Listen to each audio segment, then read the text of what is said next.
မင်္ဂလာပါခင်ဗျာဒီနေ့ live guide ဘဝလမ်းညွန်ကနေမျှဝေပေးခြင်းတဲ့အကြောင်းအရာကတော့ဘဝမှာအကြီးမားဆုံးရန်သူကအခြားသူမဟုတ်ဘူး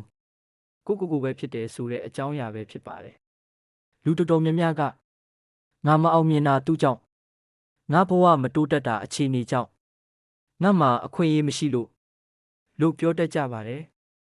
ဒါပေမဲ့တကယ်တမ်းဘဝမှာတင့်ကိုတားဆီးနေတဲ့အကြီးမားဆုံးရန်သူကအခြားသူမဟုတ်ပါဘူး။တင်းရဲ့အတွေးတွေကြောက်ရွံ့မှုတွေအလေးကျင့်မကောင်းမှုတွေပါပဲ။တကယ်ငါမလုပ်နိုင်ဘူးဆိုတဲ့အတွေးဒီစကားလေးကအိမ်မက်တွေအများကြီးကိုတက်ပစ်ခဲ့ပါတယ်။တင်းမဆန်းခင်ရှုံးနိမ့်နေပြီဖြစ်ပါတယ်။မှတ်ထားပါ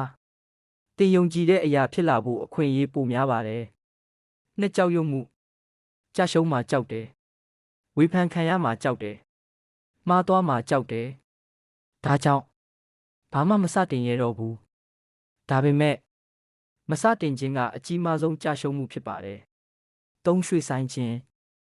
နောက်မှလုပ်မယ်အချိန်ရရင်စမယ်အစဉ်ပြေရင်စူးစမ်းမယ်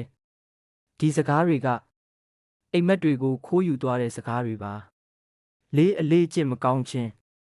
နေ့စဉ်အချိန်ဖြုံးနေတယ်နေ့စဉ်တင်ယူမှုမရှိဘူးနေ့စဉ်တိုးတက်ဖို့မကြိုးစားဘူးဒီအလေးအကျင့်တွေကအနာဂတ်ကိုတိတ်တဆိတ်ဖြစ်စီးနေပါတယ်။ငါကိုကန့်သက်ထားခြင်းငါကဒီလောက်ပဲငါအသက်ကြီးသွားပြီငါမတော်ဘူးဒီအတွေးတွေကိုစွန့်လွတ်လိုက်ပါ။ဘာကြောင့်လဲဆိုတော့တင်းရဲ့အနာဂတ်ကိုတင်းအတိတ်ကမဆုံးဖြတ်နိုင်ပါဘူး။မိတ်ဆွေတို့ရေဒီနေ့ကစပြီးအခြားသူတွေကိုအပြစ်မတင်ပါနဲ့အခြေအနေတွေကိုအပြစ်မတင်ပါနဲ့ကိုပြောင်းလဲဖို့စတင်လိုက်ပါတနေ့10မိနစ်စာဖတ်ပါရီမန်းချက်တစ်ခုရေးချပါလေ့ကျင့်ခန်းလုပ်ပါကိုယုံကြည်ပါတနေ့မှာတင်ဒီနေ့စူးစမ်းခဲ့တာအတွက်ဂုဏ်ယူနေရပါလိမ့်မယ်မှတ်သားစရာတင်ဘဝကိုပြောင်းလဲနိုင်တဲ့စွမ်းအားကအခြားသူတွေစီမှာမရှိပါဘူးတင်အတွင်းမှာပဲရှိပါတယ်တင်ဘဝကိုတားဆီးနေတဲ့အကြီးမားဆုံးအရာကဘာလဲ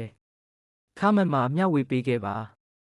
Follow Life Guide ဘဝလမ်းညွန်ကို follow လုပ်ထားပြီးဘဝတိုးတက်ရေးအောင်မြင်မှုနဲ့စိတ်သက်ခွန်အားပေးအကြောင်းအရာများကိုဆက်လက်ရယူလိုက်ပါ